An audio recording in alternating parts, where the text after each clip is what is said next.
ओम शांति। Good morning. Sasaram Brahma Kumari दिनचर्या में आप सभी भाई बहनों का हार्दिक स्वागत है।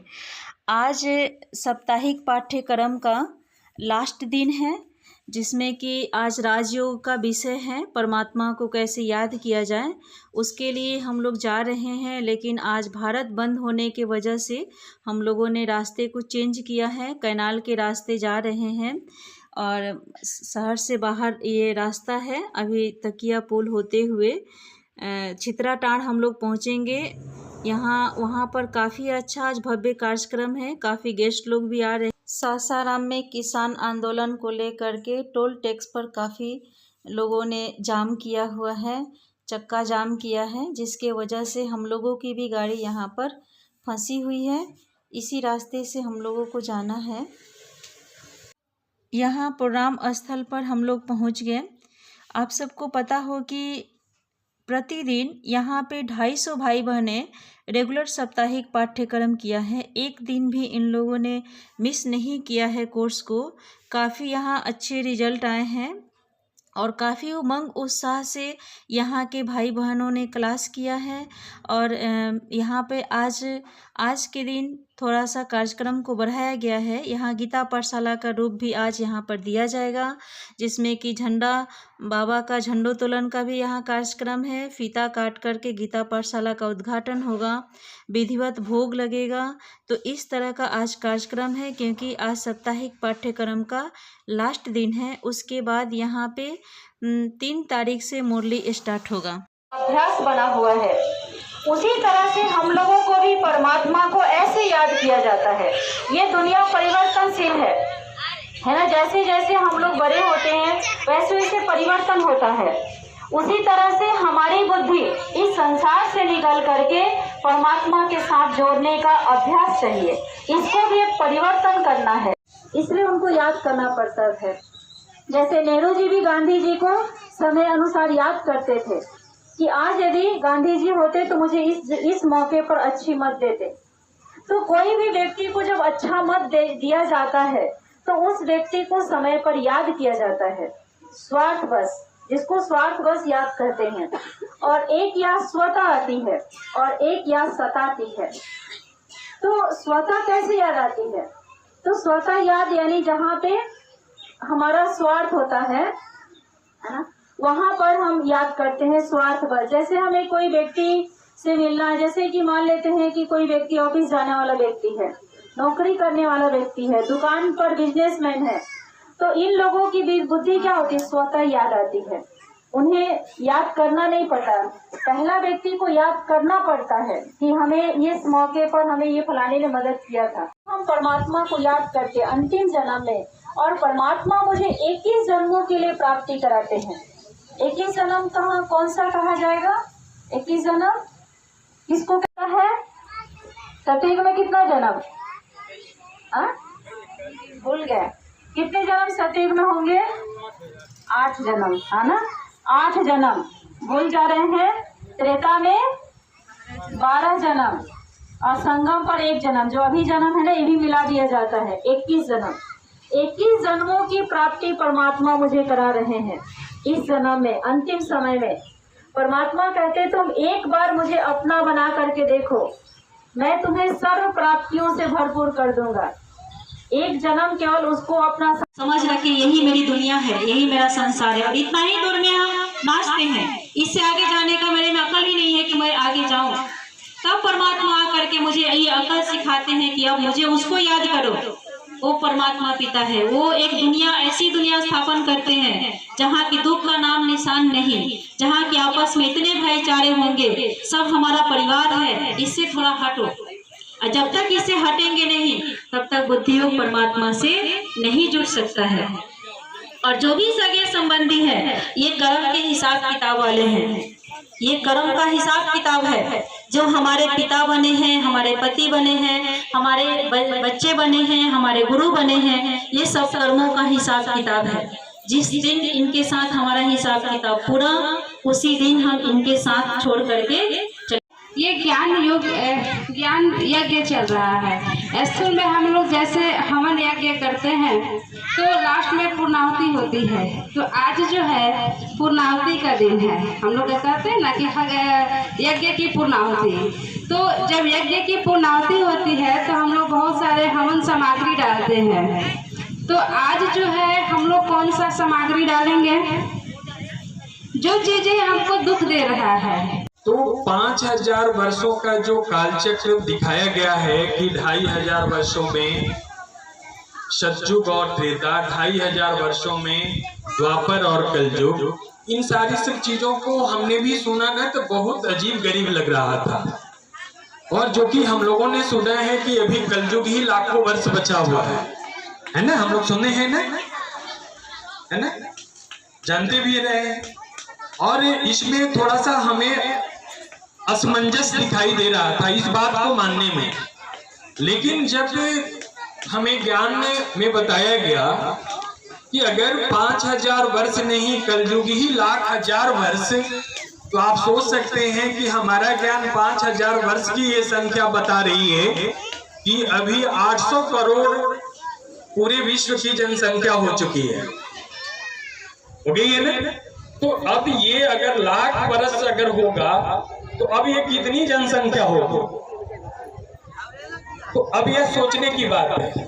तो मैंने भी अध्ययन करने लगा कि आखिर ये जरूर ऐसा लग रहा है, आखिर ये मैथमेटिक्स कौन बनाया होगा? ये गणना जो की होगी, हम लोगों ने पहले से पंचवर्षीय योजना पढ़ा है। और ये सब बताने के बाद मैं आप लोगों से एक सवाल पूछना चाहूंगी कि सभा में उपस्थित ऐसे कितने लोग हैं जो समझते हैं कि भगवान मेरा रिश्तेदार है? किसने भगवान को अपना रिश्तेदार माना है? इस सभा में ऐसे लोग जो हाथ उठाएं और ये फक्र से कह सके, गुमान से कह सके कि जिस परमात्मा की मैं पूजा करता हूँ, मैं आराधना करता हूँ, शास्त्रों में जिसकी इतनी महिमा है, मंदिरों में जो देवी स्थापित हैं वो सिर्फ मूर्तियां नहीं हैं, उनसे मेरा चैतन्य संबंध है, ये कहने की हिम्मत इस सभा में उपस्थित कितना लोग करते हैं? क्योंकि बिना रिश्तेदारी के प्राप्ति नहीं होगा। हम कहीं भी जाते हैं सड़कों पे, कहीं हमारे साथ कोई दुर्घटना हो जाती है, लोग मुख दर्शक बन के देखते रहते हैं। क्यों देखते हैं? क्योंकि वो मेरे रिश्तेदार नहीं है, मेरी जान पहचान नहीं है, आपकी मदद करने से डरते हैं वो। लेकिन उस रास्ते से अगर आपका कोई रिश्तेदार गुजरता है तो मदद करने के लिए दौड़ा दौड़ा आपके पास आ जाता है। ये रिश्तेदारी का इनाम होता है। तो आज भगवान से हमें प्राप्ति की अनुभूति नहीं हो रही है, हमें सुख और शांति की अनुभूति नहीं हो रही है। तो प्रश्न ये नहीं है कि हमारे शास्त्र क्या कहते हैं, ये ईश्वरीय ज्ञान योग क्या कहता है। प्रश्न ये है, या फिर अपने जीवन के स्वार्थवश आवश्यकताओं हमने भगवान को याद किया। जैसे कि हम बैंक में बचत खाता होता है, जब आवश्यकता होती है जाके पैसा निकाल लेते हैं। क्या ऐसा ही तो संबंध हमारा भगवान के साथ नहीं था अब तक? कहीं इसी संबंध के कारण, इसी भाव की कमी के कारण हमें बार बार भीख मांगने की जरूरत पड़ती है। भगवान हमें स्वस्थ कर दो, हमें पुत्र दे दो, हमें सुख दे दो, हमें शांति दे दो। उसके दरबार में हम याचक बन के पहुंचे रहते हैं और कभी हमारी याचना सुन ली जाती है और कभी तो दोनों का अलग है। मैंने अभी बताया कि दो चीजों की समानता होनी चाहिए, एक भाव की और एक रूप की। तो पशुओं का रूप दूसरा है, इंसान का रूप दूसरा है। लेकिन कोई कोई पशु अपने मालिक के लिए, कोई कोई कुत्ता ऐसा होता है जान दे देता है, क्योंकि भावों की समानता होती है। उसी तरह हमारे बीच, हम आत्माओं के बीच परमात्मा से संबंध बनाने के लिए ये जानना होगा कि परमात्मा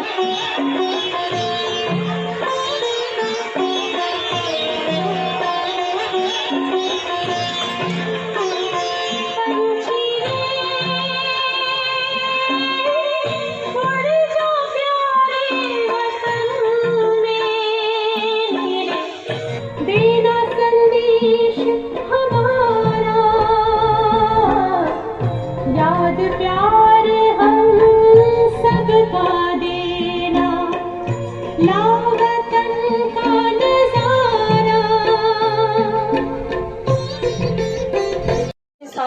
कार्यक्रम पूरा हो गया और आप सभी का बहुत बड़ा सहयोग रहा है। यदि आप सब नहीं आते तो ये कार्यक्रम किसी काम का नहीं होता। इसलिए आप सभी को प्रजापिता ब्रह्मा कुमारी ईश्वरीय विश्वविद्यालय की तरफ से मैं हार्दिक स्वागत करती हूँ।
चित्राटार सेवा कराने के निमित्त संतन भाई जी अपने सहयोगी भाइयों के द्वारा अंग वस्त्र एवं गुलदस्ता के द्वारा सभी बहनों को सम्मानित किए। प्रजापिता ब्रह्मा कुमारी ईश्वरीय विश्वविद्यालय के तरफ से भ्राता संतन भाई जी एवं मुखिया प्रत्याशी जितेंद्र प्रसाद चौरसिया और पैक्स अध्यक्ष बबन सिंह जी को ब्रह्मा कुमारी ईश्वरीय विश्वविद्यालय गुलदस्ता एवं ईश्वरीय सौगात देकर सम्मानित किया गया। लक्ष्य जो दे रही है इस पढ़ाई का यही लक्ष्य है। हम लोग जो यहाँ के भाई बहनों में काफ़ी उमंग उत्साह है सेवा के प्रति। जैसे यहाँ पे सभी कन्याएं मिल करके रंगोली बना रही हैं झंडा फहराने के लिए। बाबा का आज झंडा फहराया जाएगा तो यहाँ झंडा की सब तैयारियां कर रही हैं। बच्चों में भी काफ़ी उमंग उत्साह है जो सभी मिल करके एकदम इस सेवा में सभी लगे हुए हैं। खास करके 500 से ऊपर भाई बहन आए हैं, बहुत सारे गेस्ट भी आए हैं। तो ये प्रसाद उन्हों के लिए बना हुआ है, खीर की व्यवस्था की गई है सभी भाई बहनों। अब यहाँ पे झंडा की तैयारी हो गई है। अब झंडा फहराया जाएगा, उसके बाद फीता काट करके और इस गीता पाठशाला का ओपनिंग किया जाएगा। काफ़ी लोग खड़े हैं बाहर में।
हमें अब घर जाना है। अब यहाँ सारे कार्यक्रम पूरे हो चुके हैं। अब हम लोग जाने की तैयारी कर रहे हैं। बाहर में देखिए कितनी सारी गाड़ियाँ लगी हुई हैं। बहुत सारे गेस्ट आए हुए थे। सभी प्रत्याशी को हमने शुभ भावना देते हुए ये कहा कि आप सभी आगे की ओर बढ़ें, आप सब जीते, आप लोगों को सफलता मिले, यही हमारी शुभ भावना शुभकामना है। लगातार आप सभी ने 7 डेज कोर्स भी किए हैं और लगातार सभी कोर्स किए और कोर्स करके अपने जीवन को परिवर्तन करने का लक्ष्य भी रखा है। तो हमारी यही शुभ भावना है। अब हम लोग यहाँ से निकलने वाले हैं। अब सासाराम की तरफ लौटेंगे। आज की दिनचर्या को मैं यही एंड करती हूँ। फिर कल नए दिनचर्या के साथ, नए वीडियो के साथ आप सबसे मिलती हूँ। ओम शांति। Good night.